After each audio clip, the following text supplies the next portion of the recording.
9th class के सभी विद्यार्थियों का ऑनलाइन क्लासेस में स्वागत है। आज सोमवार। कल हमने आपके लिए कवि परिचय के बारे में बताया था। कवि जो थे वो जाबिर हुसैन। पाठ नंबर 4 था और पाठ का नाम था सांवले सपनों की याद। इसमें सालिम अली के व्यक्तित्व के बारे में बताया गया है, जो मैंने आपको कल भी बताया था। और मैं आशा करता हूं कि देखिए, बीच में क्या है, संडे पड़ गया था, रविवार था, तो रविवार के दिन आपने सभी ने बाज़ार से किताब ले ली होगी। और अगर नहीं लिए तो देखिए 1-2 दिन में किताब ले लें, जिससे कि देखो अब ऑनलाइन क्लासेस अब आपकी रोज़ाना हुआ करेगी, तो आपको परेशानी ना हो। और अपने साथी संगियों को भी बताएं कि ऑनलाइन क्लासेस चालू हो चुकी हैं और इसका आप फ़ायदा उठाएं, जिससे कि आपकी पढ़ाई आगे हो सके। कोरोना काल है, स्कूल कब खुलेंगे ना आपको पता है और ना हमको पता है। सरकार जब चाहेगी जब खोलेगी, इसीलिए आप सभी ऑनलाइन क्लासेस का लाभ लें। तो देखिए, आज हम चौथे पाठ को शुरू करने जा रहे हैं। इसमें हम आज पाठ को पढ़ेंगे, तो आप अपनी अपनी किताबों में ध्यानपूर्वक देखें। सुनहरे परिंदों की खूबसूरत पंखों पर सवार सांवले सपनों का एक हुजूम मौत की खामोश वादी की तरफ अग्रसर है। कोई रोक टोक सके कहाँ संभव है। इस लाइन में बताया है कि जो जाबिर हुसैन ने कि हमारे जो सालिम अली जी थे वो एक सपने की भांति रह गए हैं हमारे पास। और जब देखिए, जब व्यक्ति की जब मृत्यु होती है तो उसकी यादें ही रह जाती हैं हमारे पास। और मृत्यु जब होती है तो देखो, कोई रोक टोक नहीं सकता है। जब जिसको भगवान के पास जाना होता है उसमें कोई भी दखल नहीं दे सकता। जब ईश्वर चाहेगा, जब क्या है, अपने पास उसको बुला लेगा। इसमें कोई रोक टोक नहीं है। तो खामोश वादी की तरफ अग्रसर है, कोई रोक टोक सके कहाँ संभव है। मृत्यु को कोई रोक सकता है? ये संभव नहीं है। इस हुजूम में आगे आगे चल रहे सालिम अली। अब देखिए, जब किसी मुर्दे को ले जाया जाता है तो आगे आगे वही होता है। अपने कंधों पर सैलानियों की तरह अपने अंतहीन सफ़र का बोझ उठाए, लेकिन यह सफ़र पिछले तमाम सफ़रों से भिन्न है। पहले तो सालिम अली क्या चलते थे, अब उनको लेके जाया जा रहा है मृत्यु उपरांत। यह सफ़र पिछले तमाम सफ़रों से भिन्न है। भीड़ भाड़ की ज़िंदगी और तनाव के माहौल से सालिम अली का यह आखिरी पलायन है, यानी कि इस दुनिया से पलायन कर गए, यानी कि उनकी मृत्यु हो गई। अब तो वो उस वन पक्षी की तरह प्रकृति में विलीन हो रहे हैं, जो जिंदगी का आखिरी गीत गाने के बाद मौत की गोद में जा बसा हो। कोई अपने जिस्म की हरारत और दिल की धड़कन देकर भी उन्हें लौटाना चाहे तो वह पक्षी अपने सपनों के गीत दोबारा कैसे गा सकेगा।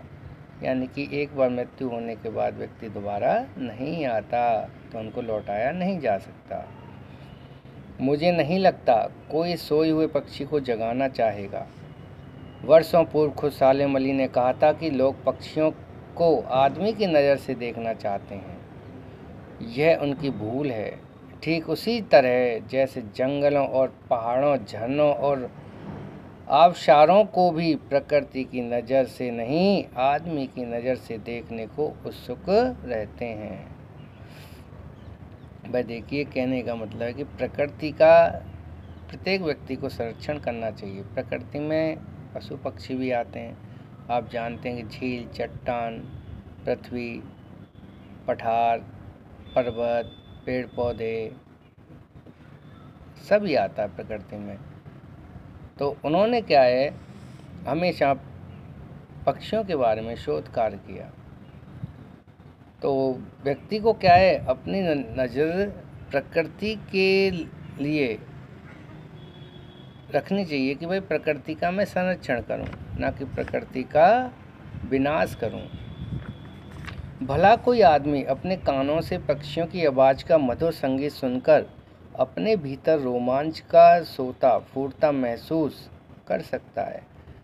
यानी प्रकृति का अगर हास्य होता है तो मनुष्य को भी क्या है, उसके बारे में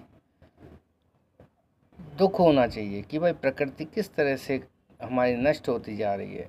अगर जो व्यक्ति प्रकृति के प्रति सावधान नहीं है तो प्रकृति भी उसका क्या है, संरक्षण नहीं करेगी। तो प्रत्येक मनुष्य को प्रकृति का संरक्षण करना चाहिए।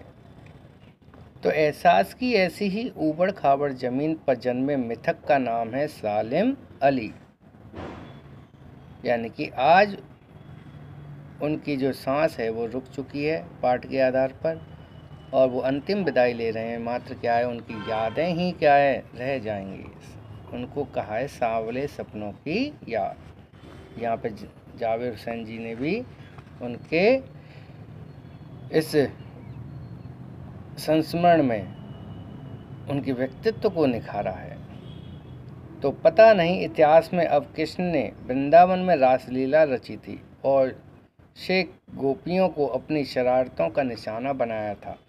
कब माखन भरे भांडे फोड़े थे। भाई श्री कृष्ण ने तो क्या है, ब्रज में राज किया था और उन्होंने अपनी रासलीलाएँ रची थीं। तो उन्होंने तो क्या है, माखन भरे मटके भी फोड़े थे और गोपियों से शरारत की थी, उनको अपनी बांसुरी की धुन पर नचाया था और दूध छाली से अपने मुंह भरे थे। हैं, यानी कि उन्होंने तो क्या है, मटकी लगाई मुंह में और दूध को पी गए, दही को पी गए, माखन को हाथ से निकाल के चोरी करके खा गए। तो ये श्री कृष्ण का हिसाब था। कब वाटिका में छोटे छोटे किंतु घने पेड़ों की छांव में विश्राम किया था श्री कृष्ण ने। कब दिल की धड़कनों को एकदम से तेज करने वाले अंदाज में बंसी बजाई थी। जब श्री कृष्ण बंसी बजाते थे तो सभी लोग थे वो उनसे आकर्षित हो जाते थे, वहीं के उनकी बंसी को सुनने लगते थे। और मनुष्य ही नहीं बल्कि क्या है, जीव जंतु भी उनकी बांसुरी पे। आपको पता होना चाहिए कि श्री कृष्ण भगवान जब बंसी बजाते थे तो उनके पास जो गायें थीं वो सारी उस बंसी की आवाज़ से ही आ जाया करती थीं। 10,000 गाय बताई जाती हैं करीब नंद बाबा के पास। तो सबसे ज़्यादा अमीर जो थे वो नंद बाबा थे उस समय, क्योंकि जिसके पास पशुधन होता था पहले समय में वो सबसे ज़्यादा प्रतिष्ठित आदमी माना जाता था। पता नहीं कब वृंदावन की पूरी दुनिया संगीत में हो गई थी। पता नहीं यह सब कब हुआ, लेकिन कोई भी आज भी वृंदावन जाए तो नदी का सांवला पानी उसे पूरे घटनाक्रम की याद दिला देगा। हर सुबह सूरज निकलने से पहले जब पतली गलियों से उत्साह भरी भीड़ नदी की ओर बढ़ती है तो लगता है जैसे उस भीड़ को चीर कर अचानक कोई सामने आएगा और बंसी की आवाज़ पर हर किसी के कदम थम जाएंगे। तो आज भी ऐसा लगता है कि वृंदावन में जाके कि वास्तव में श्री कृष्ण भगवान की जो जन्म स्थली है वहाँ से क्या है, कहीं गली में से निकल के आ जाए श्री कृष्ण। तो ये क्या है, ये मन से एक भावनाएं होती हैं जो व्यक्ति के अंदर समाहित होती हैं। हर शाम सूरज ढलने से पहले जब वाटिका का माली सैलानियों को हिदायत देगा तो लगता है कि बस कुछ ही क्षणों में वो कहीं से आ टपकेगा और संगीत का जादू वाटिका के पूरे माहौल पर छा जाएगा। वृंदावन कभी कृष्ण की बांसुरी के जादू से खाली हुआ है क्या? यानी कि आप देखिए, अब इसने कहा है कि माली सैलानियों को हिदायत देगा।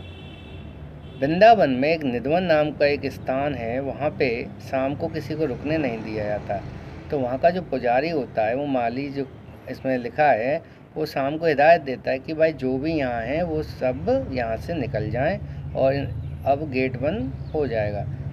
तो उस समय का ही यहाँ पे कहा गया है कि वो हिदायत देगा। तो कभी अब ऐसा लगता है कि वास्तव में अब श्री कृष्ण आएंगे और पूरे इस माहौल में उनकी बांसुरी की जो मधुर धुन है वो छा जाएगी।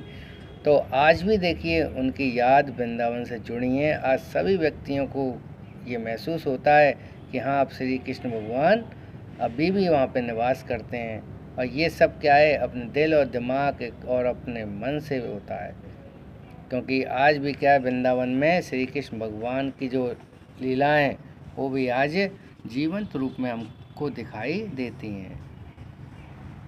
तो देखिए मिथकों की दुनिया में, यानी कि देखो आज की जो दुनिया है वो गलत भी है, सही भी है। यानी कि यहाँ पे क्या है, कुछ तो क्या है सही बोलते हैं, सत्य बोलते हैं, कुछ क्या है असत्य बोलते हैं। तो ये मिथकों की दुनिया है।